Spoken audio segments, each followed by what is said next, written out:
Bom, vamos lá, pessoal. Boa tarde. Queria agradecer ao pessoal que está acompanhando.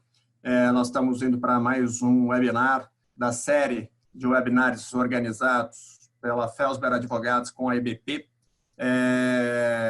Aqui nós temos o Wagner, o Head de Sales e Vision da EBP. Faço meu agradecimento, Wagner, pela parceria e pelos encontros e pela promoção de informação que a gente tem feito, de conteúdo altamente especializado para a área de resíduos, saneamento nos últimos dias. Então, é uma grata satisfação de estar aqui contigo nesse bate-papo.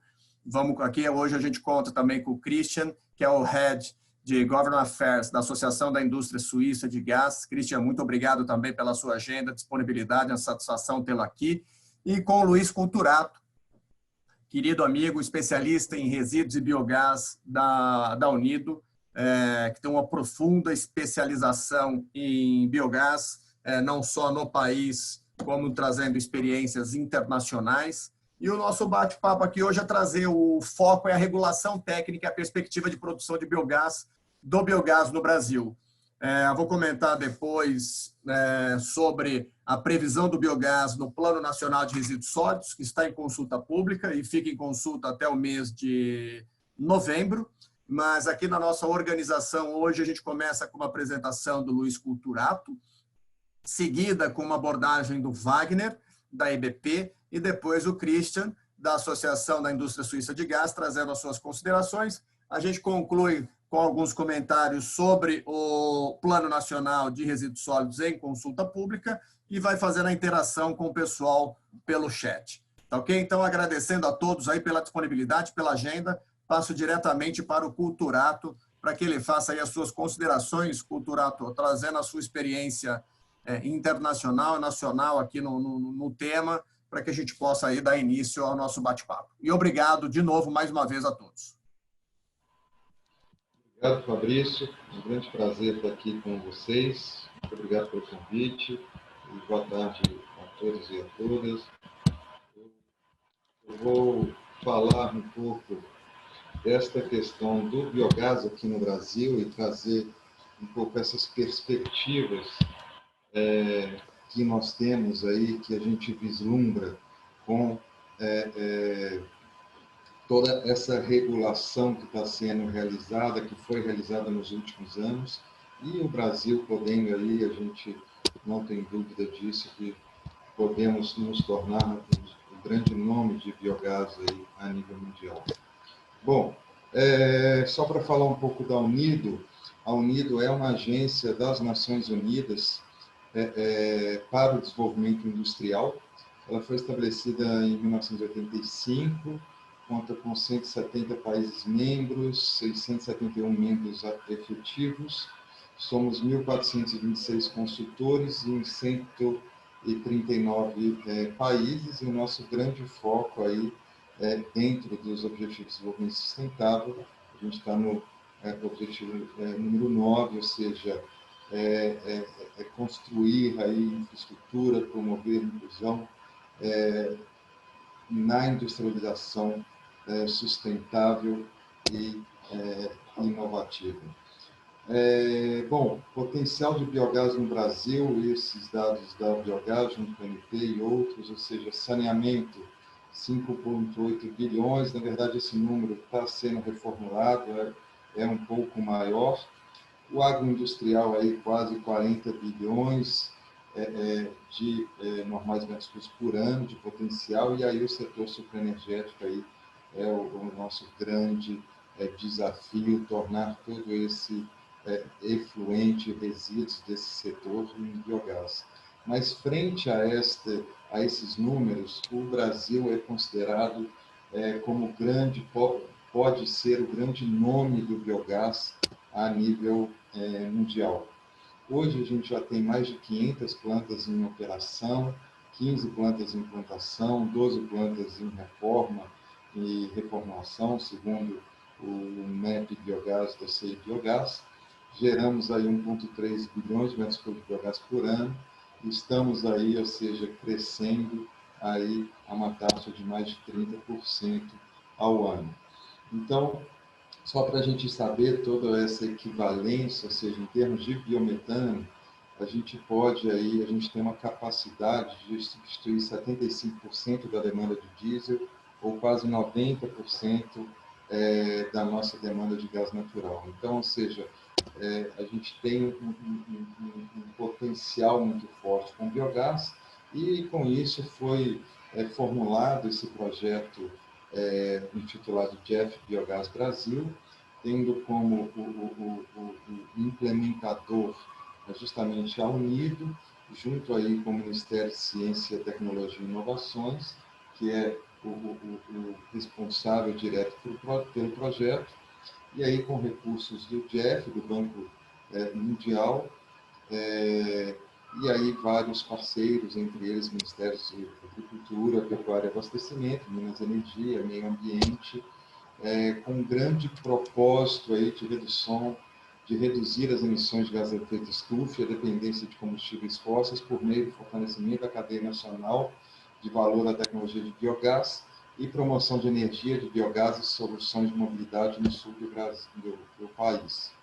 Aqui é o comitê diretor do projeto e como o projeto está estabelecido, alguns dos principais parceiros aí desse projeto e as componentes, basicamente, a gente está trabalhando em quadros normativos, informações, tecnologias e cadeia de valor para o biogás e biometano e otimização e demonstração de projetos. Então, convido aí para acessarem o site, tem muita informação. Acabamos de lançar o Data Sebrae Biogás, também tem muita informação pertinente sobre o biogás, uma biblioteca de legislação bastante abrangente. E aí, bem, falar um pouco desses 3 setores, né? Então, o primeiro setor é o saneamento, começar aqui com o resíduo sólido urbano. Para quem pensa que a gente é novo nisso, ou seja, na década de 80, no Rio de Janeiro, foi construída a primeira planta de biometano do Brasil, com a captação desse biogás do antigo aterro do Caju.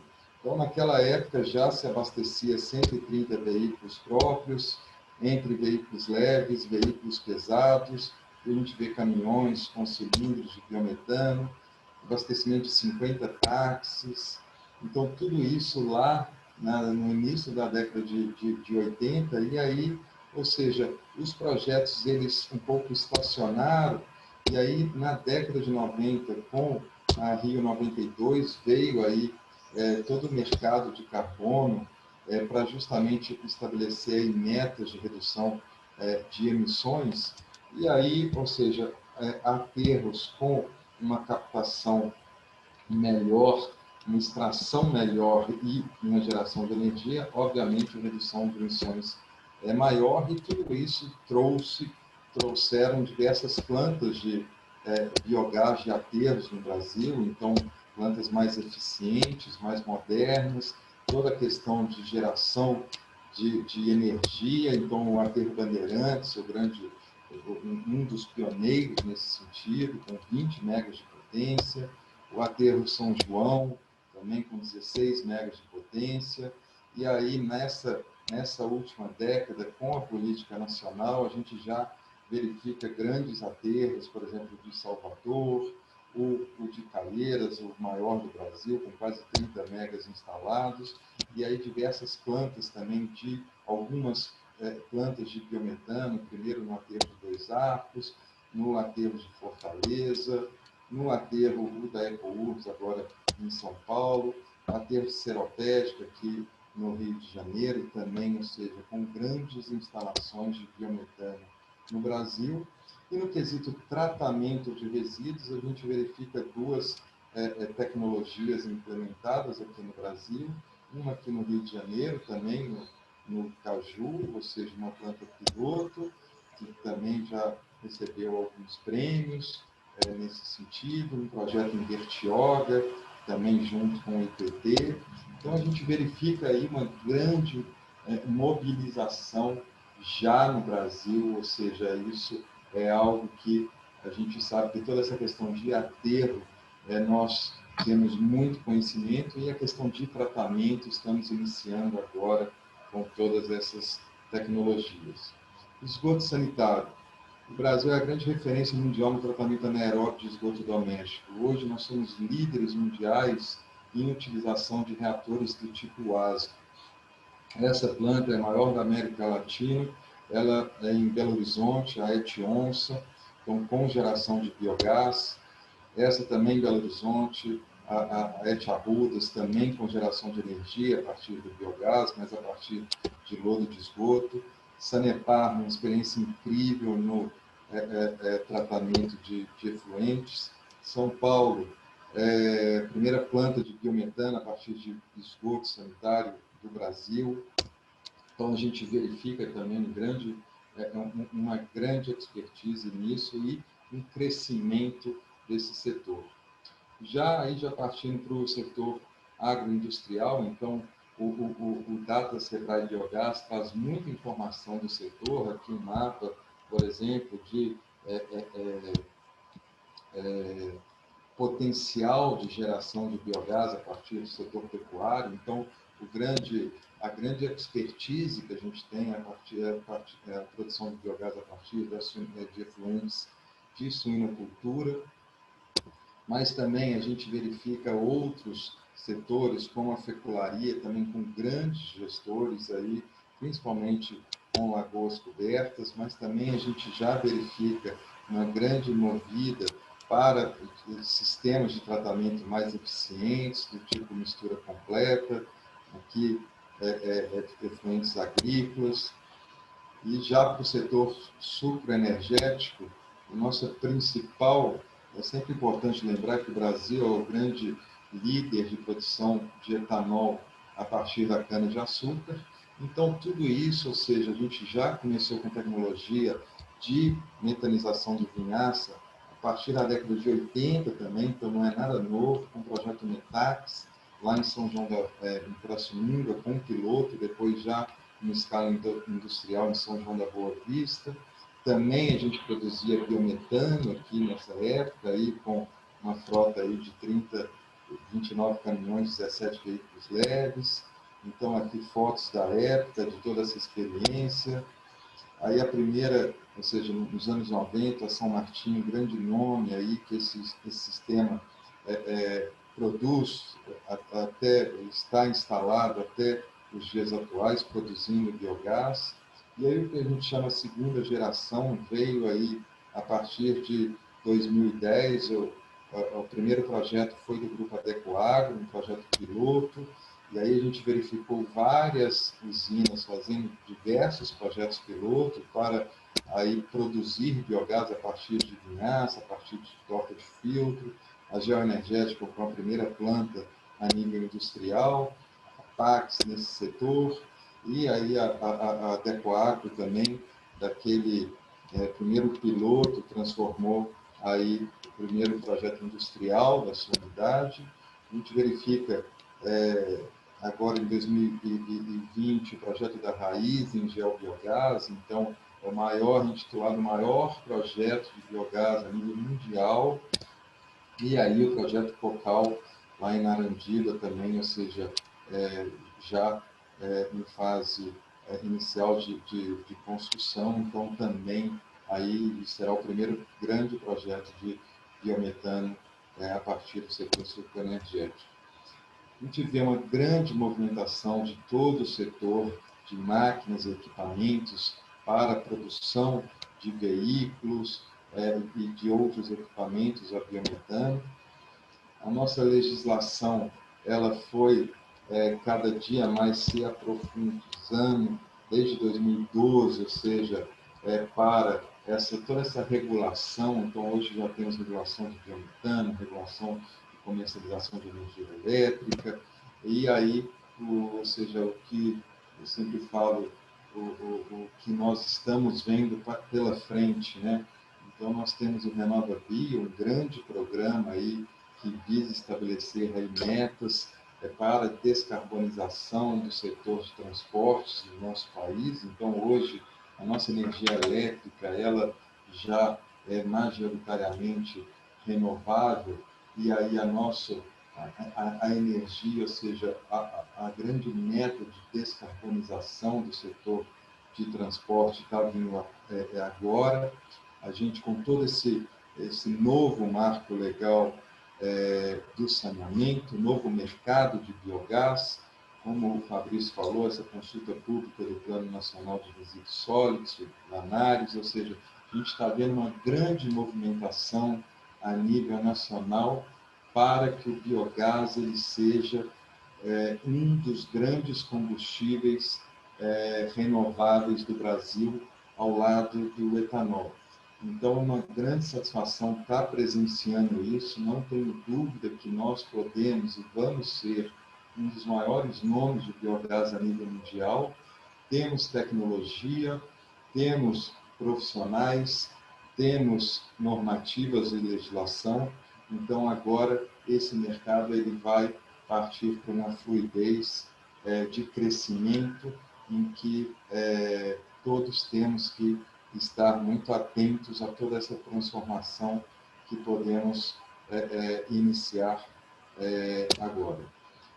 Como, para finalizar, ou seja, semana passada foi lançada essa chamada pública para aquisição de biometano, algo inédito aqui no país, uma aquisição de até 5 milhões de metros cúbicos de biometano por dia. Então, a gente verifica essa grande mobilização para toda essa transformação do nosso setor de biogás aqui no Brasil.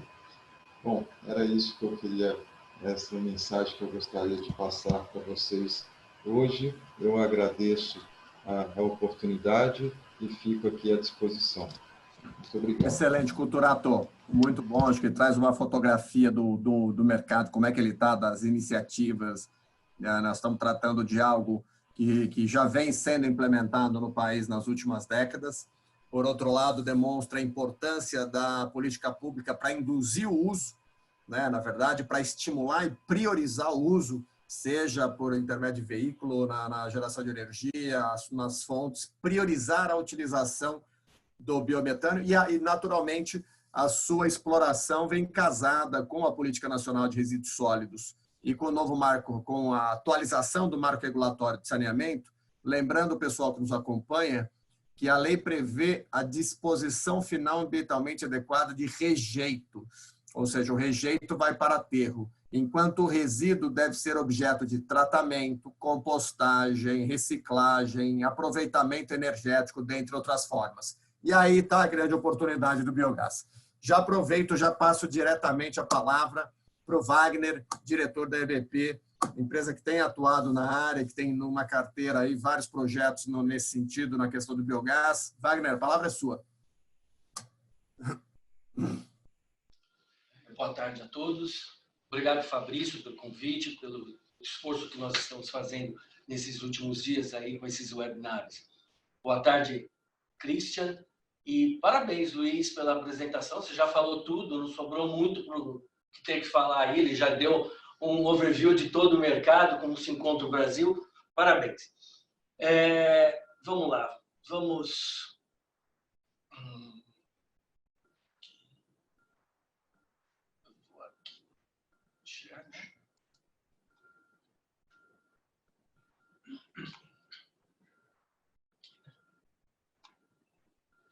Então, vamos lá. Bom, a minha apresentação é uma apresentação um pouco mais técnica. Eu vou estar conceituando o que vem a ser uma planta de biogás, o que vem a ser a biodigestão anaeróbica, né? E a experiência da EBP é em reatores de mistura completa. Nós, em 2008, nós iniciamos um esforço bastante grande de estar desenvolvendo alguns projetos aqui no país. Certo?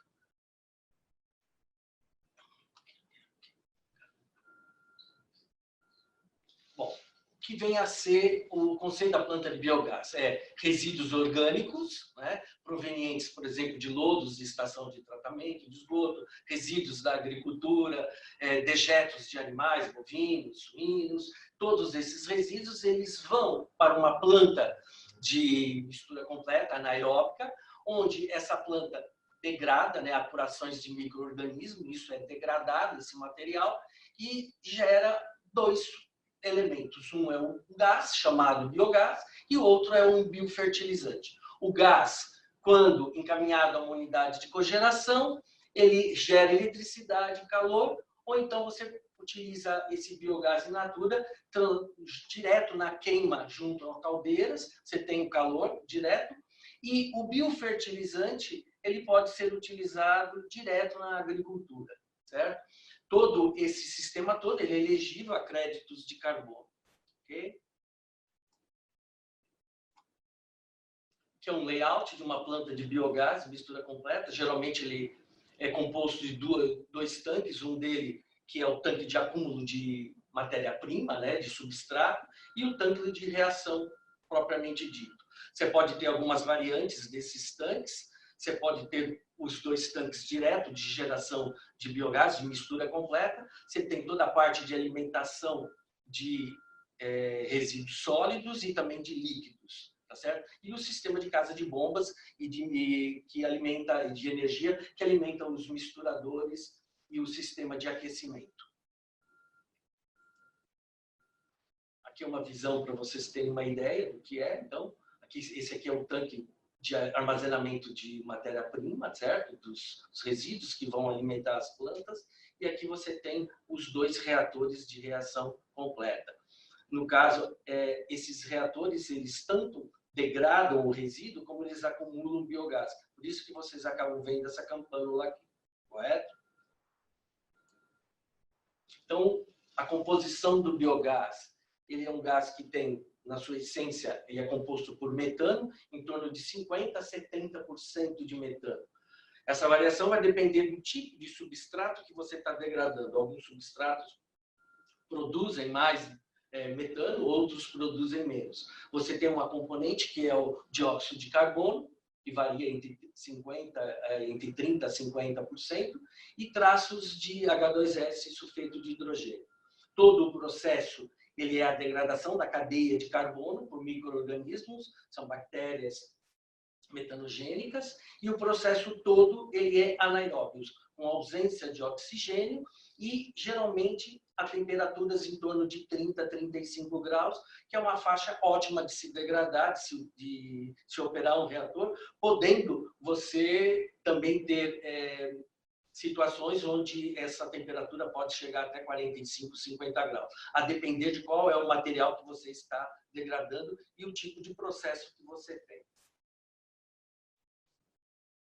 Os principais tipos de substratos, no caso, é biomassa residual, então, como havia dito, dejetos de animais, bovinos, suínos, aves, equinos, resíduos orgânicos domésticos, resíduos de restaurante, feiras, hortifruti, resíduo do processamento de frutas, gordura residual, resíduos de vegetais da agricultura, né?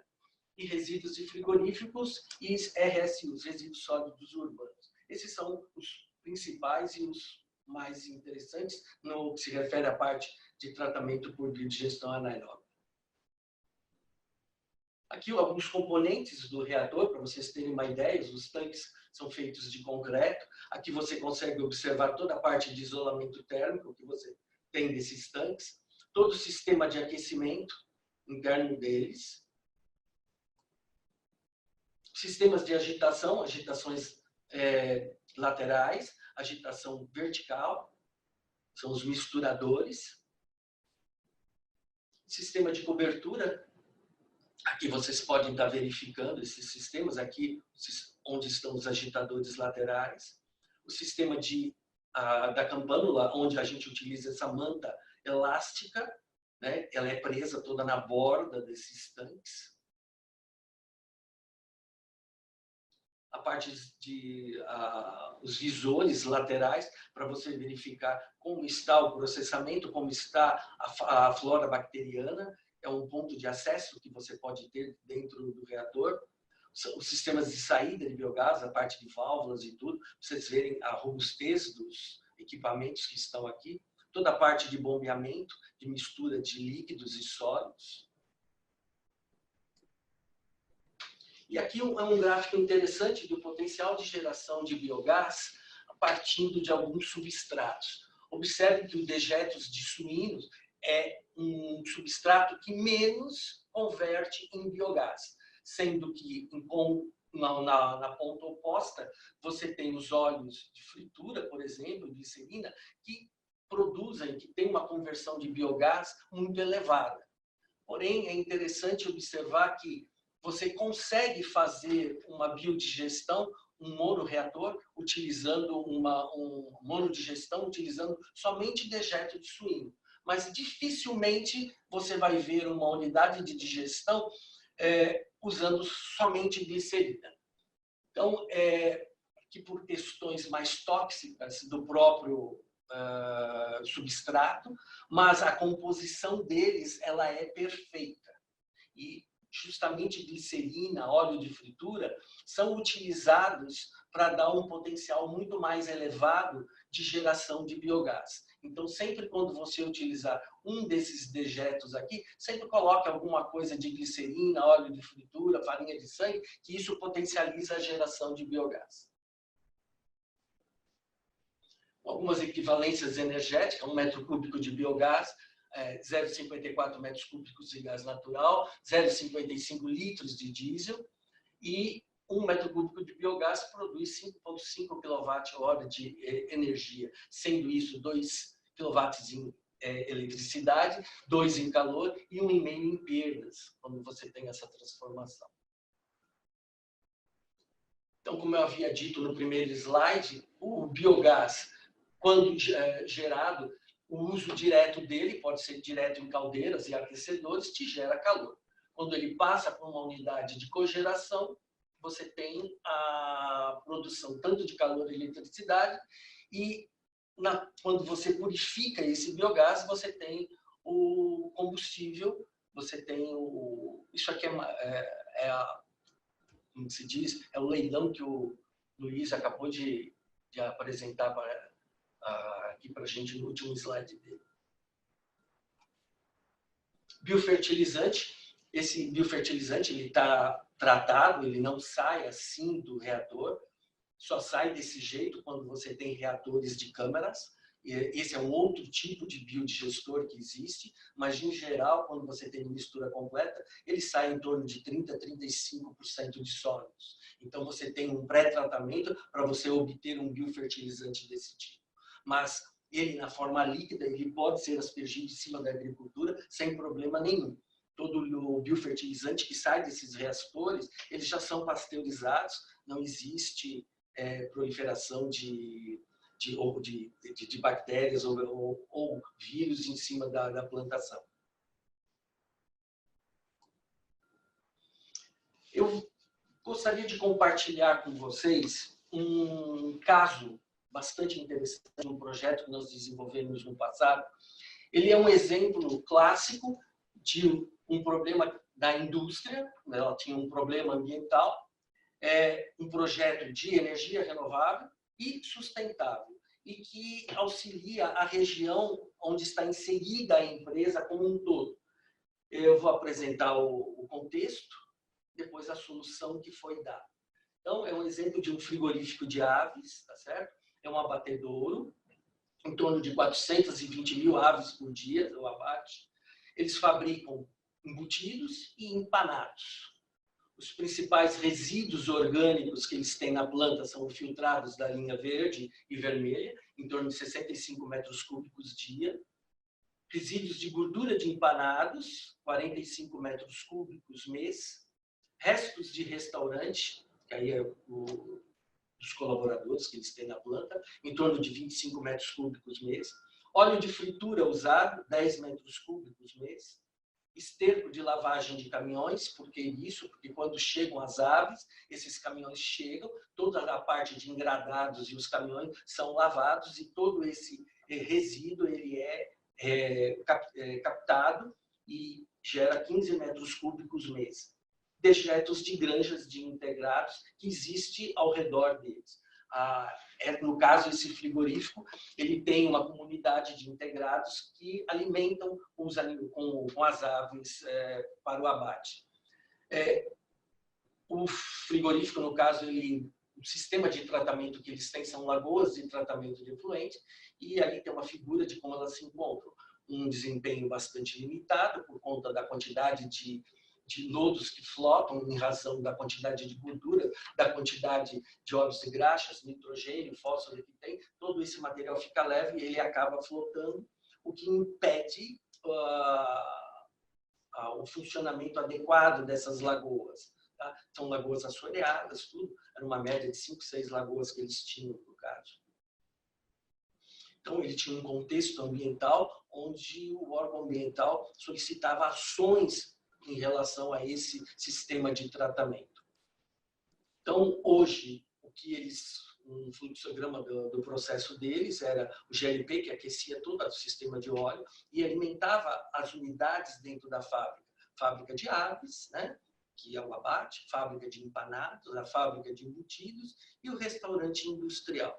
Os resíduos aqui são os resíduos que eram gerados por cada uma dessas unidades, resíduo da gordura do flutuador, resíduo de caminhões. Na fábrica de empanados você tinha a gordura de empanados e o óleo de fritura. Na fábrica de embutidos, a tripa celulósica. E o restaurante industrial, os resíduos de restaurante propriamente dito. Todas essas unidades geravam efluente e os efluentes eram mandados para as lagoas de tratamento. Esses resíduos iam para uma destinação externa.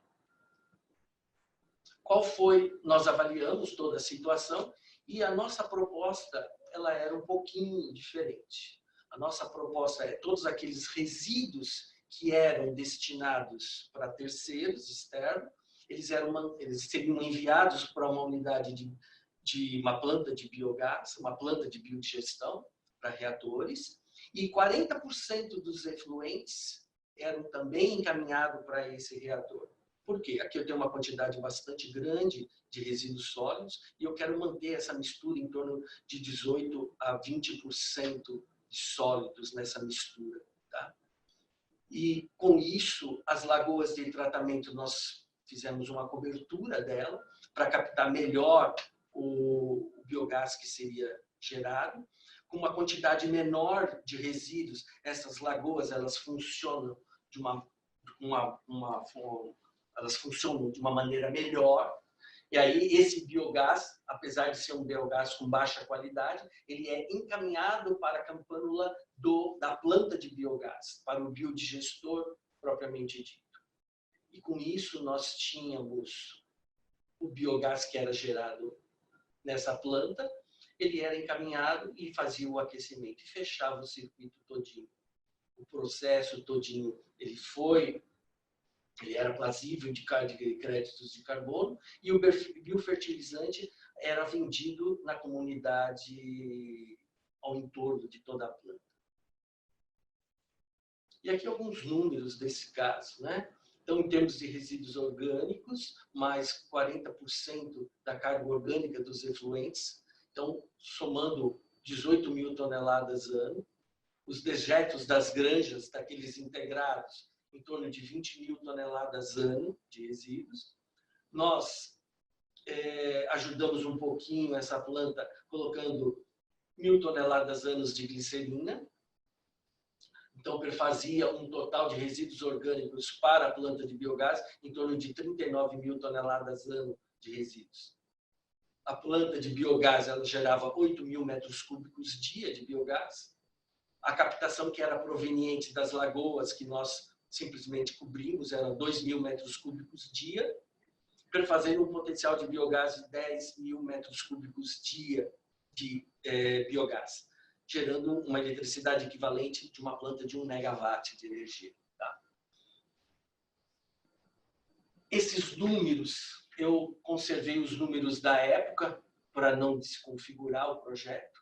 Em termos de receitas potenciais, o GLP substituído, eles tinham um gasto de 1.500 toneladas ano, a um custo na época unitário de R$ 1,67 por quilo, gerava uma receita anual, né, em torno de 2 milhões e meio de reais. O biofertilizante, as 35 mil toneladas que eram produzidas pela planta, era vendido ao custo irrisório de R$ 15 a tonelada, mais meio milhão de receita. Os créditos de carbono, 10 mil toneladas de CO2 evitados a R$ 15 a tonelada, nós tínhamos mais 150 mil.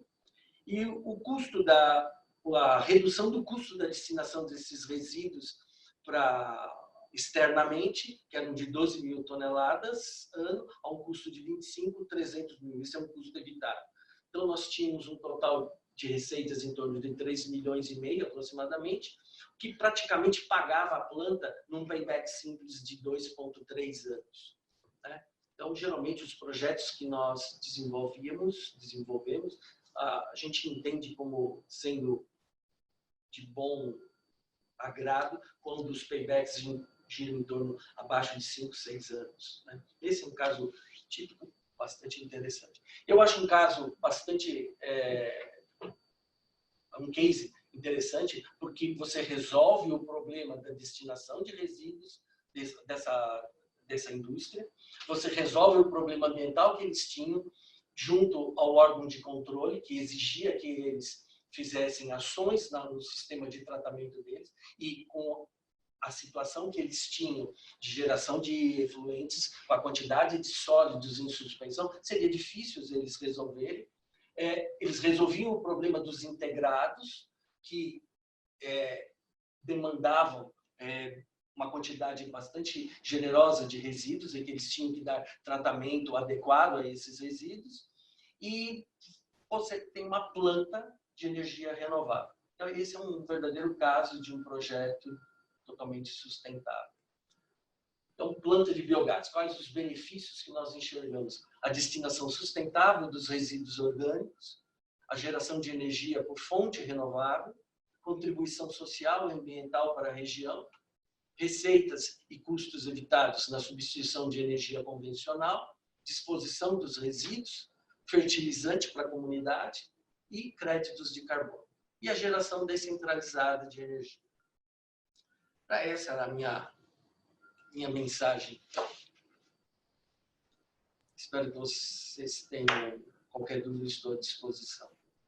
Excelente, Wagner. Obrigado. Que mostra aí a aplicação prática e os resultados, né? Os potenciais resultados efetivos, bolso, né? Mostra que a repercussão econômica do projeto envolvendo biogás e sempre saindo da teoria, né? Mostrando que efetivamente tem sustentabilidade um projeto dessa natureza, uma indústria que sofre com questões de disposição final, destinação final, né, questão de tratamento dos resíduos. E eu acho que o exemplo que você traz aí, a experiência, soma a abordagem que o Culturato fez das várias plantas dentro do país, voltado para o agro, nas mais diferentes frentes. Queria já passar direto aqui para o Christian e depois eu vou fazendo as considerações aqui, as perguntas. Christian, muito obrigado por aceitar o convite. Aqui agradeço em nome da EBP, do escritório, a sua agenda e a disponibilidade para vir bater esse papo conosco hoje sobre biogás. Ok, boa tarde aqui na Suíça, boa noite a todos. É uma grande honra para mim de falar com vocês nesta apresentação. E agora vou buscar as meus slides, só um momentinho.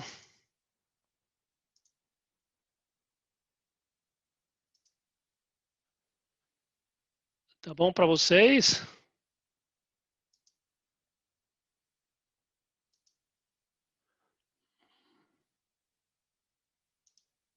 Ok. Vou falar sobre a produção de biogás na Europa e na Suíça, um pouco sobre a situação atual e perspectivas no futuro. Gostaria de começar com algumas informações gerais sobre a instituição onde eu trabalho e sobre a minha pessoa. A Gás Energia é a Associação da Indústria de Gás na Suíça. Temos mais ou menos 100 membros. Todos são fornecedores de gás, alguns também são fornecedores de eletricidade, mas todos os membros têm gás para o produto.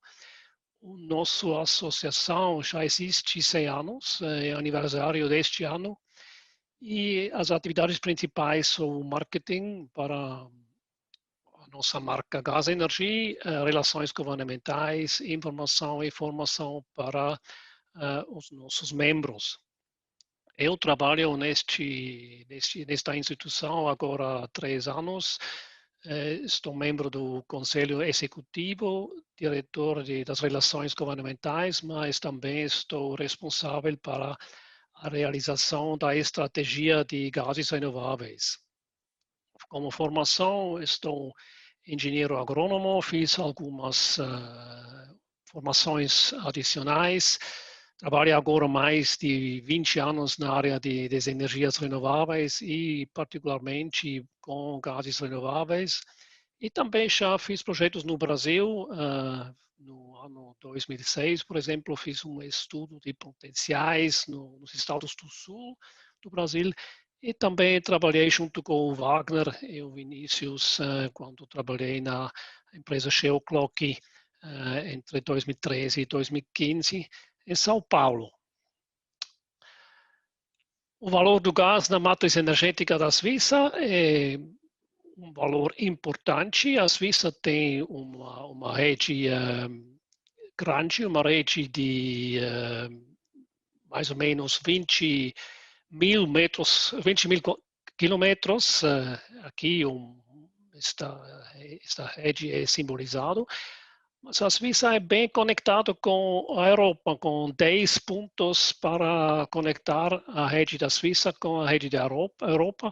E a rede da Europa é também bem conectada com o resto do mundo sobre LNG, gás líquido, que vem da Arábia e da Ásia.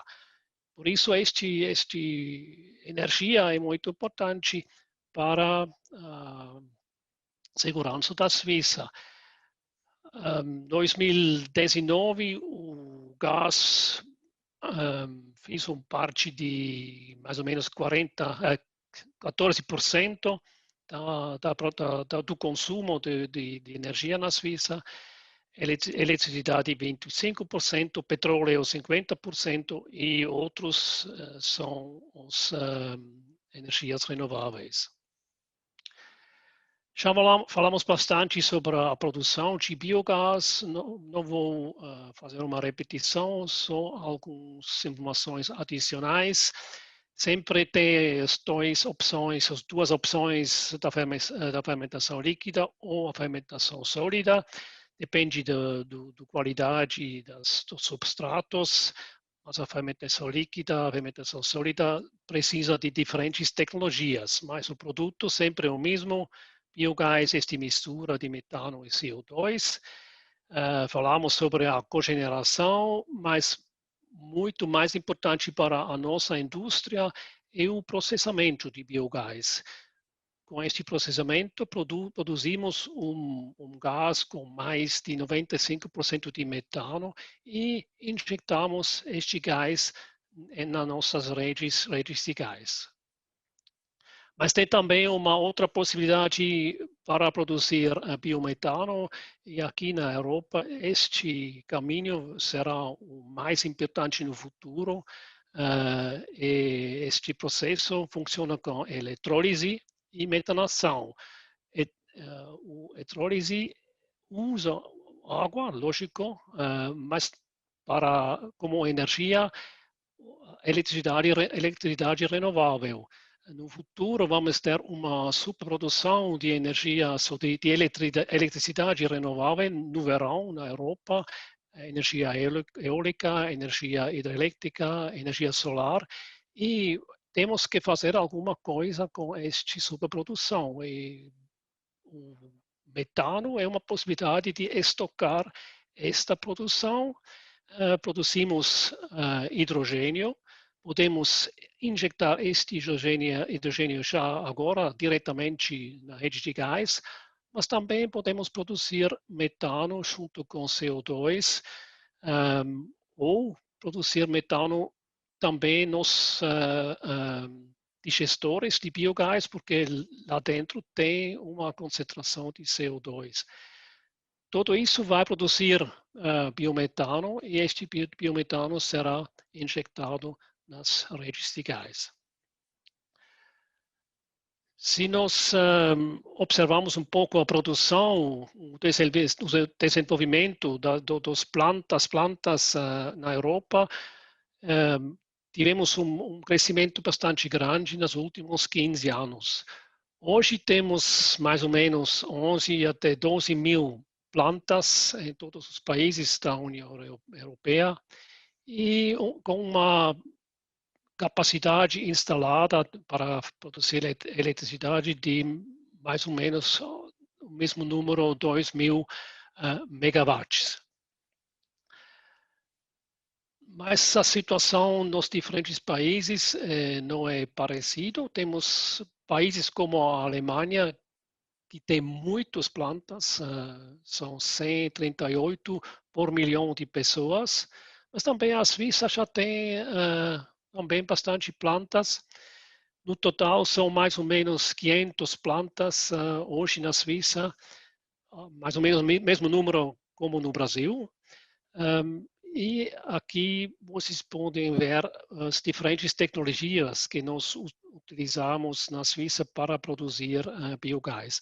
Usamos águas residuais, águas industriais, resíduos orgânicos sólidos, plantas que trabalham com produtos da agropecuária, da indústria agroalimentar, e nossas plantas que produzem biometano, que é injetado na rede. Os tamanhos das plantas são também diferentes. A Inglaterra tem um tamanho médio maior e a Suíça, claro, aqui são as plantas menores. É interessante também estudar um pouco os substratos usados nas plantas na Europa. A grande maioria usa os substratos que vêm da agropecuária. Esgoto é outra fonte interessante e aterros sanitários também, como nós vimos no Brasil. Na agropecuária, uma grande parte dos substratos são plantas cultivadas para produzir energia, como a produção de etanol no Brasil através de cana-de-açúcar. Existe também aqui na Suíça, mas só um pouquinho. Vou explicar porque não tem mais. Uma outra possibilidade para estudar a situação nos países da União Europeia e na Suíça. Já falamos que a Alemanha tem o maior número, a Suíça também com um número bastante alto. É interessante de ver que a Alemanha usa muitos substratos da agropecuária, também a Tchecoslovaquia, a Luxemburgo, a Áustria um pouco menos, mas a Suíça tem muito pouco plantas que trabalham com substratos da agropecuária. Isso vem da situação que na Suíça matérias-primas que podem ser usadas para alimentar seres humanos ou animais não são permitidos para a produção de energia. Todas as plantas que gostariam de usar estes produtos têm que provar que eles não são usados para fazer alimentos ou para alimentar animais. Esta situação é muito diferente em comparação do Brasil, onde a produção de plantas de energia tem uma história longa, mas aqui na Suíça isso não é possível. Acho que é típico para um país que não tem muito espaço. Se nós observarmos um pouco a produção da eletricidade na União Europeia e na Suíça, é bem visível que tem diferenças. Mas nosso interesse é a produção de eletricidade de biogás, de biomassa, e é bem visível que na Europa esta produção é bastante não é muito grande, são 5%, e na Suíça é agora menos. A produção de eletricidade através da biomassa, do biogás, até agora não é muito importante nesses países, mas vai crescer nos próximos anos. Se nós compararmos a Suíça com a União Europeia, é bem visível que a Suíça não tem carvão. só usa pouco gás natural, mas usa bastante energia nuclear. E talvez vocês sabem, a Suíça e também a Alemanha, os dois países, mas também outros países decidiram de sair da energia nuclear. Isso significa que nos próximos anos temos que substituir este 30% da produção de eletricidade com fontes renováveis. E isso vai criar esta superprodução de eletricidade no verão, como já falei, porque no verão temos sol, temos vento, e vamos ter um déficit de energia elétrica no inverno.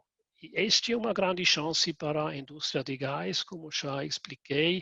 Nós podemos produzir biometano através de energias renováveis, da eletricidade renovável, e estocar este biometano na nossa infraestrutura e usar no inverno para produzir de novo eletricidade, calor e energia para a indústria.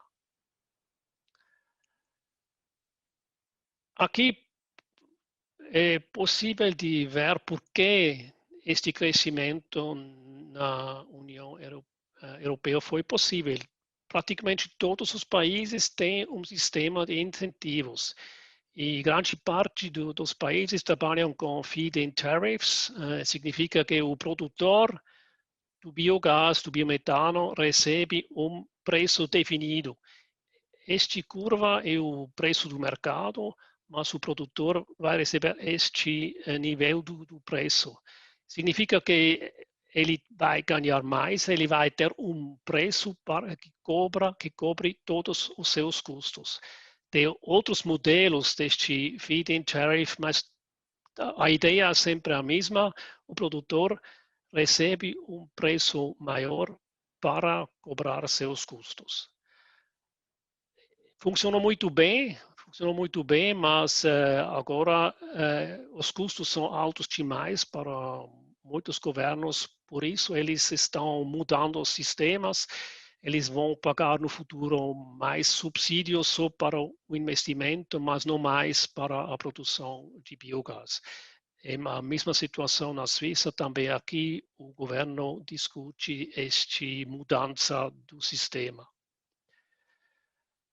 Como já falei, para a nossa indústria, a produção de biometano é muito mais importante. E estas plantas estão crescendo bastante nos últimos anos. No momento, temos na União Europeia um pouco mais que 600. Também aqui a Alemanha é em frente. A Suíça tem 35, esse número é um pouco antigo, mas é um desenvolvimento que será muito importante no futuro. Esta é a situação na Suíça. Começamos mais ou menos no ano 2006 com a produção de biometano e hoje temos estes 35 plantas com uma produção total de 400 gigawatts-horas. Até agora, nós não temos um incentivo pago pelo governo. A indústria de gás tem um sistema próprio que funciona com pagamentos para o investimento, mas também com feed-in tariffs, mas só para os primeiros 3 anos.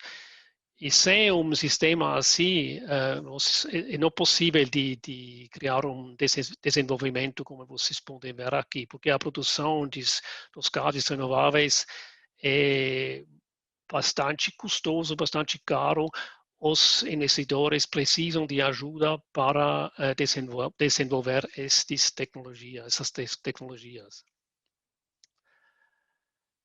No futuro, é claro que estes gases renováveis vão jogar um rol muito importante, porque todo mundo fala dos contratos de Paris, todo mundo fala do meta neto zero de emissões de gases de CO2 e os outros. Isso significa que a indústria de gás tem que ser descarbonizada até 2050.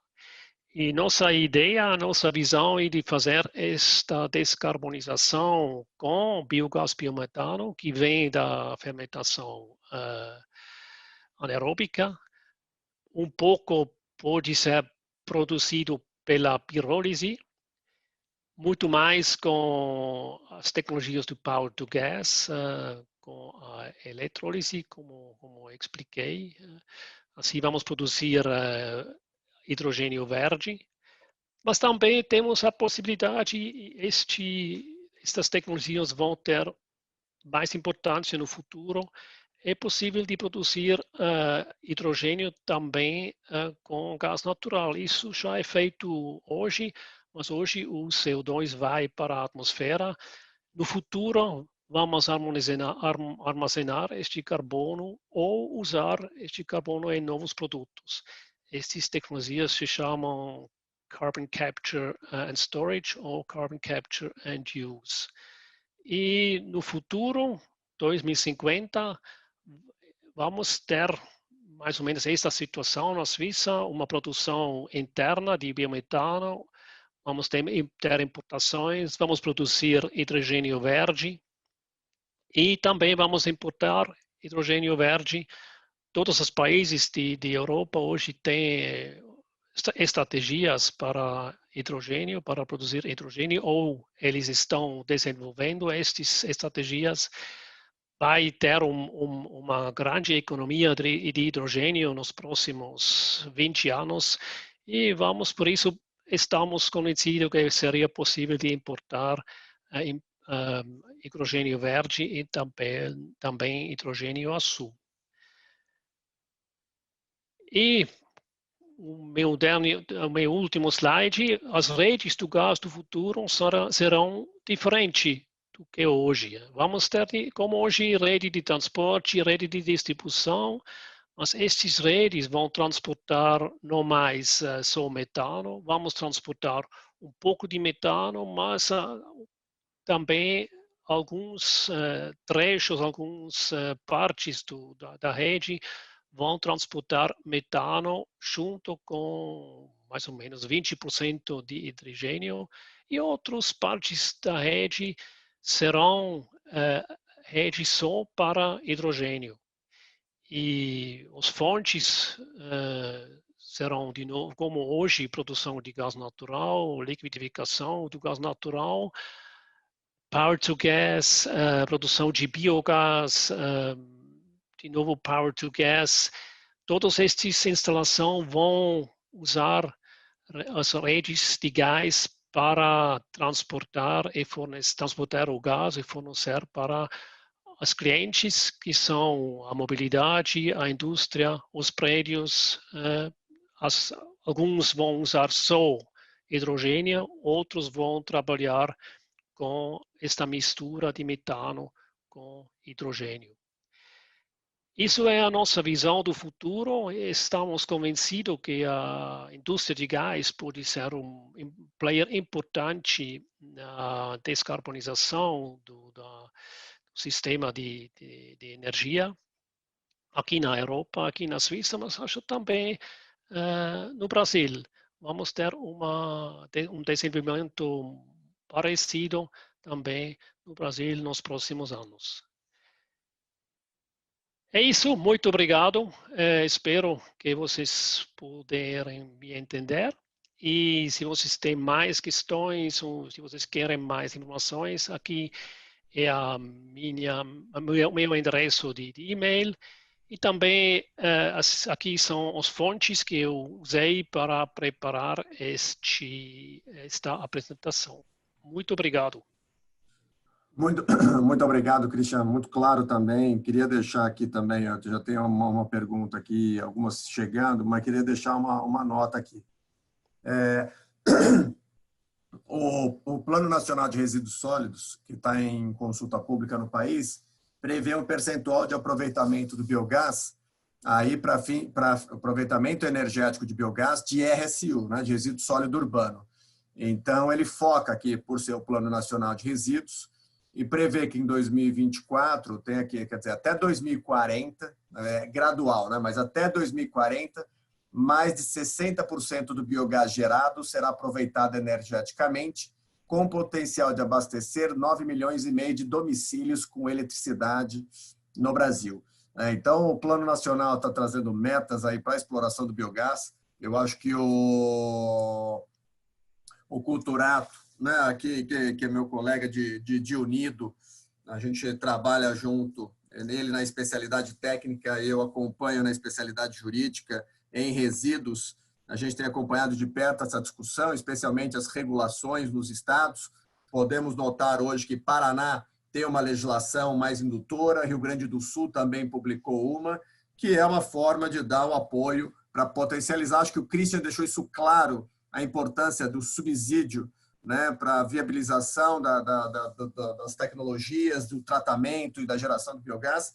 E eu queria daqui ter uma das perguntas que chegou aqui, é uma questão eminentemente técnica, com relação à metanação direta. O produto é o metano, mas o que é feito com o CO2 obtido do processo?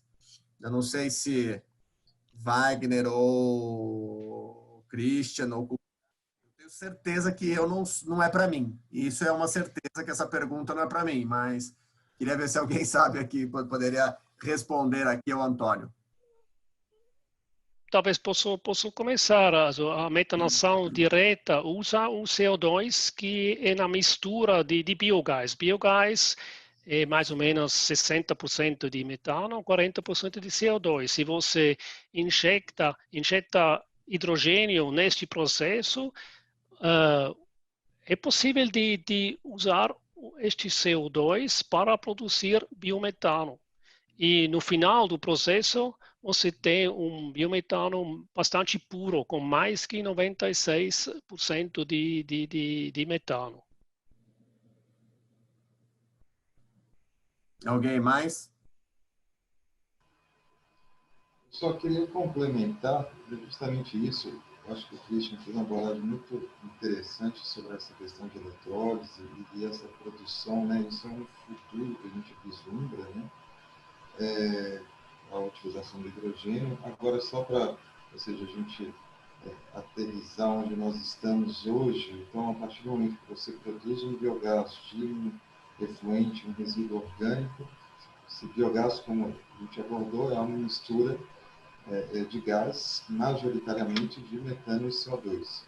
Então, quando a gente transforma, quando a gente produz o biometano, a gente faz o que a gente chama de purificação do biogás. Então, a gente justamente remove principalmente o CO2, né? Além de outros gases, o sulfeto de hidrogênio, por aí vai. Mas, então, ou seja, esse CO2 ele pode ser utilizado pela indústria de alimentos, ou seja, você pode recuperar esse CO2 e ter uma outra utilização, seja para fins industriais ou alimentícios. Se não, ou seja, esse CO2 ele é descartado. Mas sempre lembrando que esse CO2 ele é produzido de maneira renovável. Então, ou seja, nós não estamos, muito pelo contrário, né? Ou seja, essa é uma tecnologia de redução de emissões. Então, esse CO2 é sempre importante a gente ter sempre em mente que, por mais que se você não utilize esse CO2, você não está aí contribuindo para emissões de gases de efeito estufa. Só deixar esse ponto. Deixa eu fazer uma pergunta aqui também que veio. Já estão fazendo as perguntas aqui ao lado. Há algum incentivo para que os geradores de resíduos orgânicos, utilizem plantas de biogás ao invés de aterro sanitário?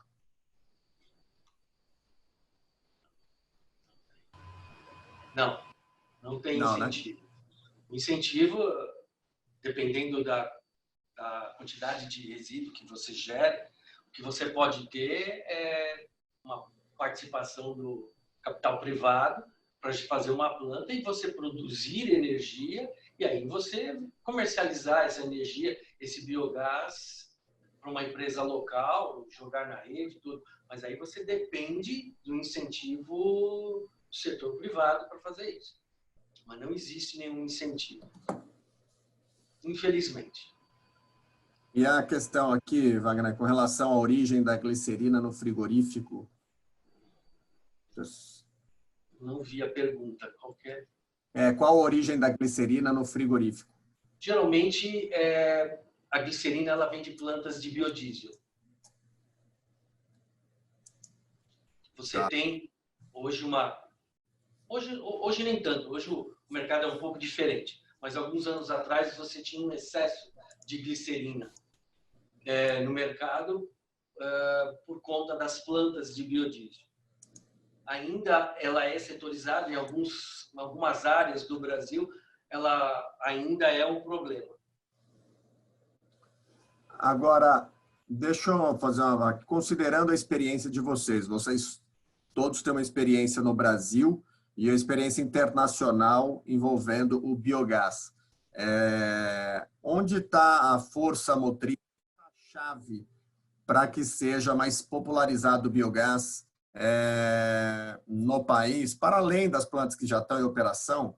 Onde vocês acham que, com base na experiência internacional e olhando o nosso marco regulatório, a ausência dele, onde vocês acham que está o ponto nodal aqui para a gente mudar o patamar do tema no país na próxima década? Isso em termos assim de encaminhamento. Já estou pensando aqui para a gente caminhar para a conclusão.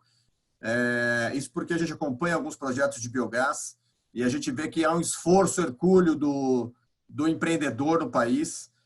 Tem um ou outro apoio, né? Alguma fonte de financiamento, agora com as debêntures verdes, etc. Tem um contexto disso.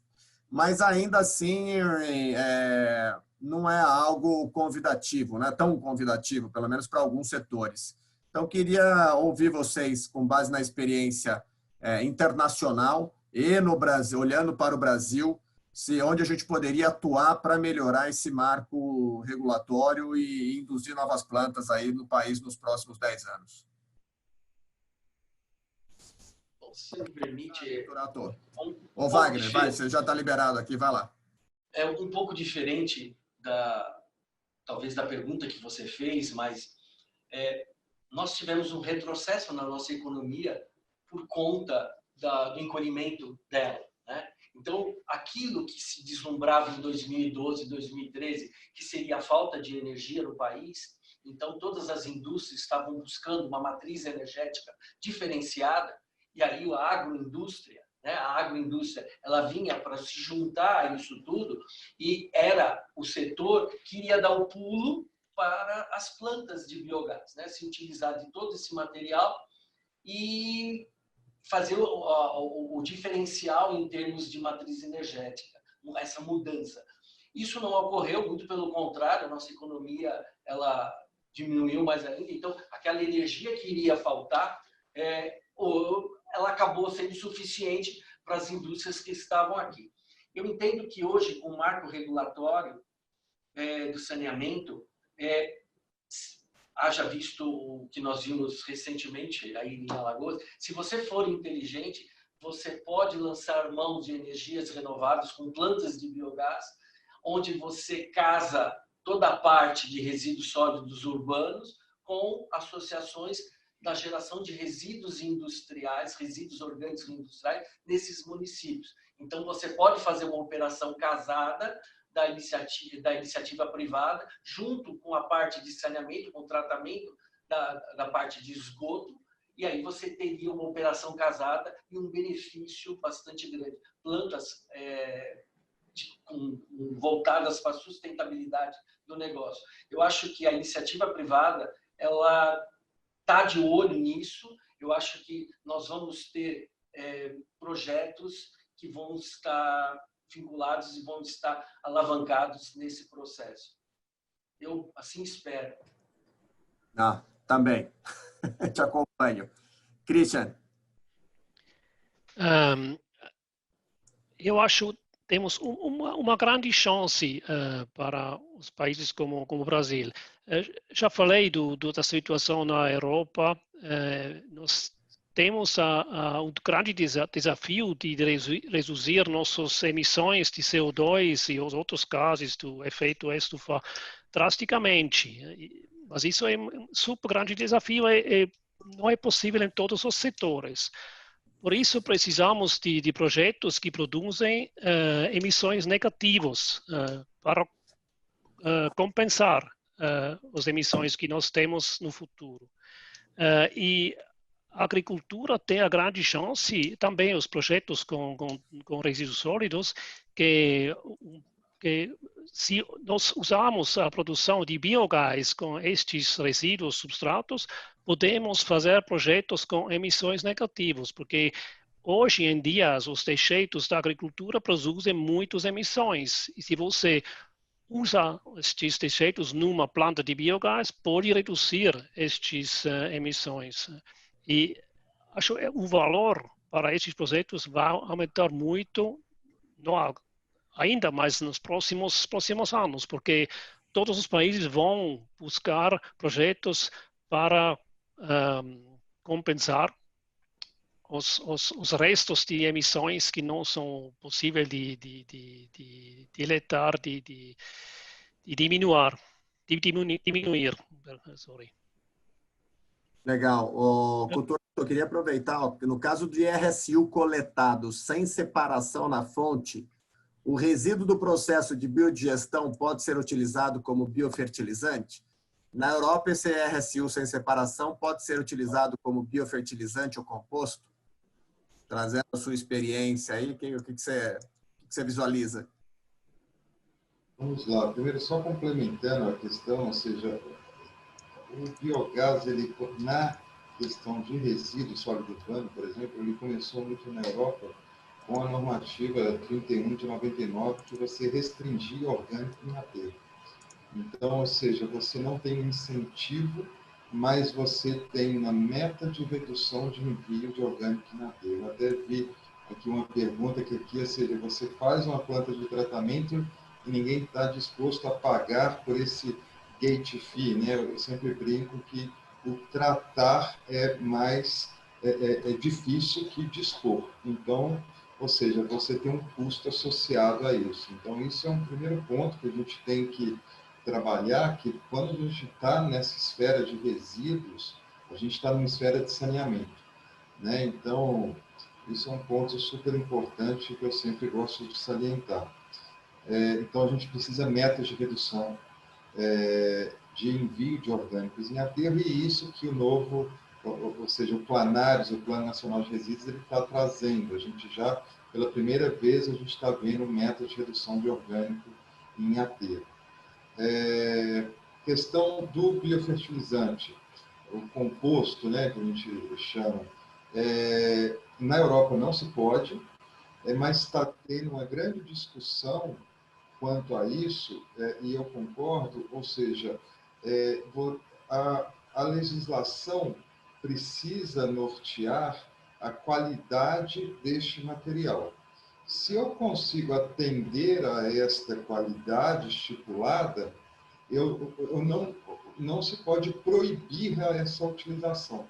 Então, na Europa está agora nessa discussão justamente nisso. E no Brasil, o que está se discutindo é justamente isso também. A gente precisa de parâmetros físico-químicos ou seja, a gente tem que adequar. Que é difícil a gente adequar para ter um composto de alta classe?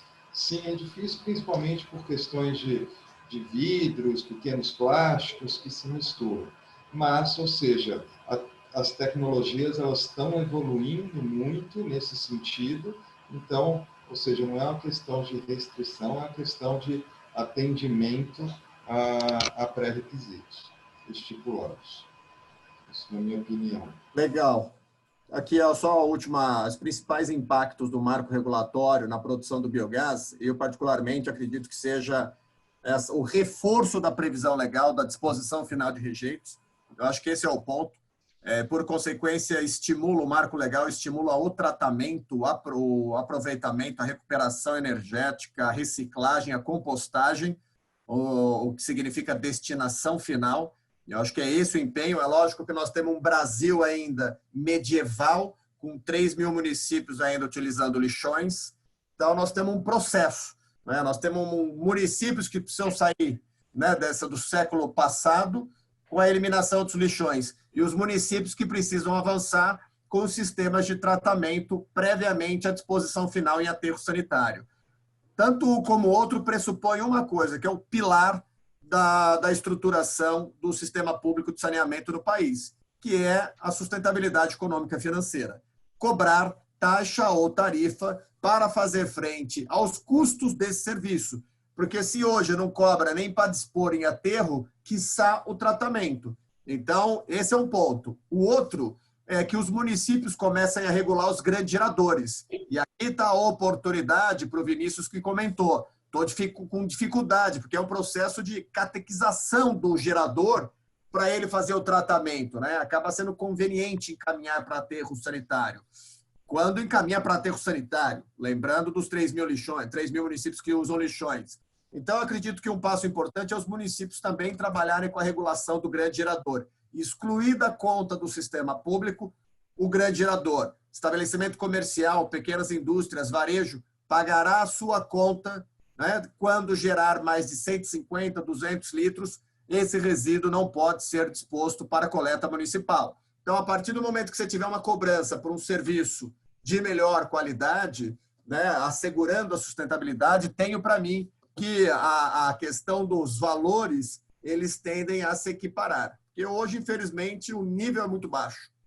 Então, por consequência, o valor coletado, o valor arrecadado para fazer frente ao serviço, acaba fazendo o serviço o mínimo. Uma boa coleta, uma boa limpeza urbana, mas o tratamento, o manejo, de fato, antes da disposição final, ainda tem muito a desejar no país. Então, eu queria aqui, para as considerações finais, voltando a agradecer aqui a IBP pela parceria, a Unido na pessoa do Culturato e também eu tenho a honra de participar aí do grupo de consultores da Unido também como especialista jurídico. Queria passar as considerações finais aí, seguindo a mesma ordem das apresentações, começando por você, Culturato. Bom, Fabrício, eu agradeço mais uma vez aí a oportunidade. Eu não tenho dúvida que a gente está diante de uma grande transformação, né? Complementando aí sua fala, muito oportuna, eu também concordo com o que você disse, ou seja, a questão do grande gerador, eu iria um ponto além, ou seja, além do poder público não ser obrigado a coletar o grande gerador, ele vai ser obrigado a tratar. Esse é o primeiro ponto, porque você traz a iniciativa privada, ou seja, você traz plantas de tratamento para o setor. Então, esse é um ponto muito importante. E outra questão do novo marco legal, a questão da sustentabilidade financeira, né? Então, os projetos, eles precisam de garantias para a obtenção de financiamento e tudo. Então, você trazendo essa sustentabilidade financeira, ou seja, essa cobrança de tarifa por parte pelos municípios, isso é super importante para a gente conseguir todas essas garantias. E eu, mais uma vez, agradeço. Deixo a palavra agora para o Wagner e complementar. Mais uma vez, obrigado e boa tarde a todos.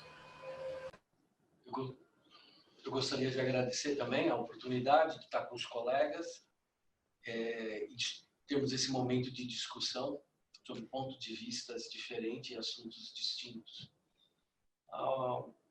Eu entendo que a Europa deu certo com o biogás por conta dos incentivos que os países fizeram, cada país fazendo o pouco que podia. Eu acho que essa é uma mensagem para os nossos governantes, para eles pensarem também em alguns incentivos para estar melhorando o setor. Era isso. Obrigado. Christian. Ok. Também do meu parte, muito obrigado pelo convite. Foi muito interessante para mim de entender as palestras e estou acompanhando o Brasil agora mais que 17 anos, um pouco neste desenvolvimento de biogás, da produção de biogás, e eu acho agora o momento é bom para desenvolver mais, para investir, porque o Brasil tem de tudo, tem grandes potenciais, super grandes potenciais, é possível de instalar grandes plantas, os custos são mais baixos nessas grandes instalações e também as leis são diferentes do que 15 anos atrás. Eu acho vamos ver um crescimento bastante grande nos próximos anos, também como falei, esta situação para todos os países de receber a meta de zero emissões de CO2 até 2050 é um grande driver para toda a política em todos os países, para os investidores. Acho que o momento é bom e estou muito positivo, né? E muito obrigado pelo convite, mais uma vez.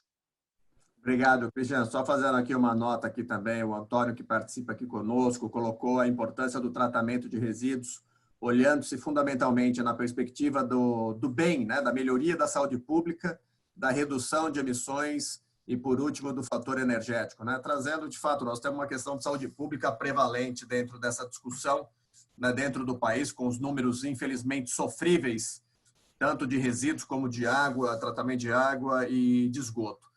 Então, fica aqui o agradecimento não só ao Antônio, a Vinícius, a Andréia, Rodrigo, todo mundo que participou aqui do nosso encontro, especialmente a vocês, Culturato, Christian e Wagner. E já convido, hoje é terça, na quinta-feira a gente vai tratar de plano de gerenciamento de resíduos sólidos, é o último webinar aqui dos nossos encontros. E acredito que estamos num processo de divulgar, de levar a informação. Eu acho que esse é o exercício. E uma vez agora, com tudo virtual, essas apresentações ficam gravadas e conseguem levar uma mensagem, né, austera de melhoria do ambiente regulatório no país para atrair investimentos para o setor de biogás. Não podemos chegar a mais 10 anos e estar aqui discutindo que o país convive com lixões. Eu acho que isso passou da hora, é inadmissível, né, um país que quer tratar de debêntures incentivadas, debêntures verdes, quer tratar da melhoria da qualidade do meio com um cenário pavoroso como esse. Então, fica aqui os meus agradecimentos de novo, né, ao Christian, à EDP, ao Nido, ao Culturato, por esse agradável bate-papo e tenham todos aí uma ótima terça-feira, uma excelente semana. Um abraço e obrigado. Tchau, tchau. Tchau, obrigado, vocês. tchau. Até mais. Obrigado. Tchau, tchau.